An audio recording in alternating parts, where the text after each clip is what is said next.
About a year ago, there was this attorney on X. I don't know what her name is, very insignificant, but she was arguing with me that it was not possible to have a settlement between Ripple and the SEC because the judge already ruled there was a summary judgment. I said that was nonsense. I pushed back on that idea. I said, of course they can settle here. And, when I refused to accept her answer, she accused me of being sexist. Even though she had vast knowledge of law, I refused to listen to her simply because she was a woman. Well, it turns out it was simply because she was just wrong. Of course, Ripple and the SEC could settle, and that's what we saw here today. Massive, massive turn of events. SEC, Ripple both agreeing to drop their appeals.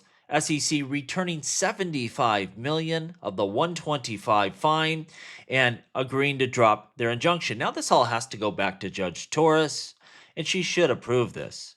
I mean, the court should try to bring this to a sensible resolution where both parties are happy with the result here. And if the SEC is willing to take 50 million and willing to drop their injunction, there is absolutely no reason this judge should push that issue. Now, we have to remember Judge Torres, what a great judge she was, and made a great ruling, but at heart, she is an extreme leftist. Remember that. She might push back because of the reasoning behind all of this happening, but it doesn't matter.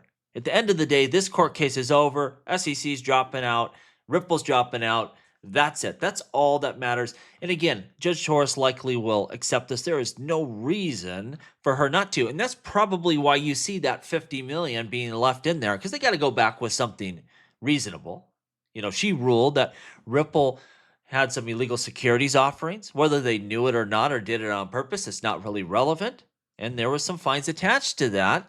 And so if you brought it down to nothing, she's probably not going to accept that. But, this is probably a deal she could accept. And for us, the investor, for really Ripple and their forward-looking operations, it just doesn't matter. This signifies, sweeping victory and the fact that, this battle is officially done. That's it. It's game over. Now let's look at this post that I did today. I put, after 4 brutal years, Ripple emerges victorious. And before that announcement today, we've known this for a long time, that this sucker was done. But now it is literally official. It has happened. SEC agreeing to keep 50 million of the original 125 million fine. Now let's shuffle some paperwork around and make it happen. Just a matter of time here. Ripple, because of this agreement, they're going to drop their appeal because they were holding on to that. SEC, they were going to drop theirs. Ripple said, hey, everyone's getting a free pass. We want a little bit better deal. And I think they got a darn good one here. The SEC has asked the court to lift their injunction. And look, if they're not looking to press that issue and keep that there is no reason this judge should keep it. And I don't think she will. She's shown herself to be a darn good judge. And she's going to want to bring this to an end. I'm sure she doesn't want to have any more of these hearings on this dorky stuff. Get this magical internet money squabble over and call it a day. Pending final court procedures, the case is over, clearing the path, and this is the big deal for us, the XRP investor. Well, this clears the way for an ETF. It's kind of hard to approve that, and you have this ongoing litigation. Now it's over. It just gets rid of all the excuses. The door is wide open for your Grayscales, your BlackRocks, your Fidelities to get in here and issue XRP ETFs. I think it's going to happen. We see a lot of people that are filing for that because they know there's demand there. And I don't think the big players are going to capitulate to the broader crypto space. They're going to have Solana, XRP, you name it. It's just a matter of time. We know it's coming now. Ripple, expanding into the U.S. market. They've been blocked, having to do all their work overseas. It's hard to have a global payment system without the United States. It's part of the globe, right?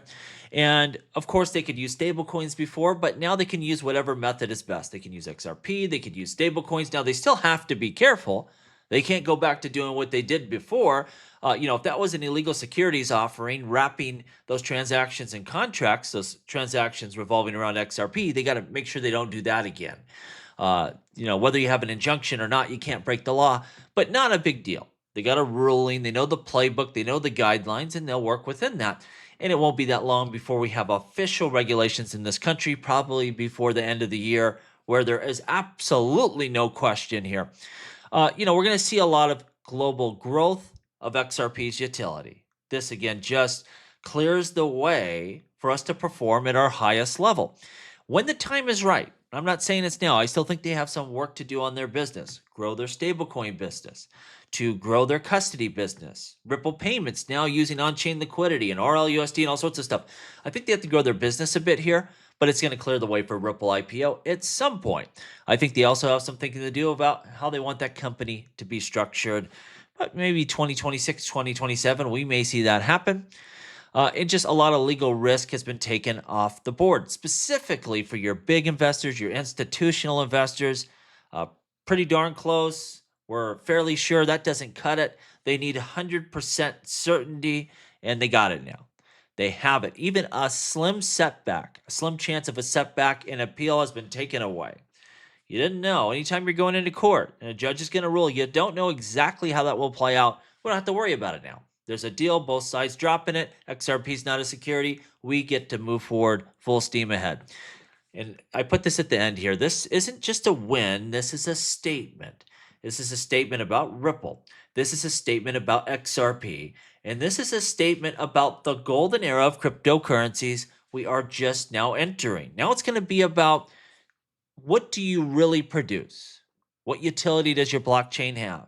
What services do you launch that people actually use? And it's about onboarding customers, onboarding people, and who gets the most adoption. All the excuses are out of the way here. It's all about getting it done now. And that's an exciting thing for cryptocurrencies.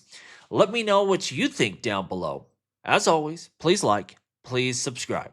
The revolution will be televised right here on Jungle Link.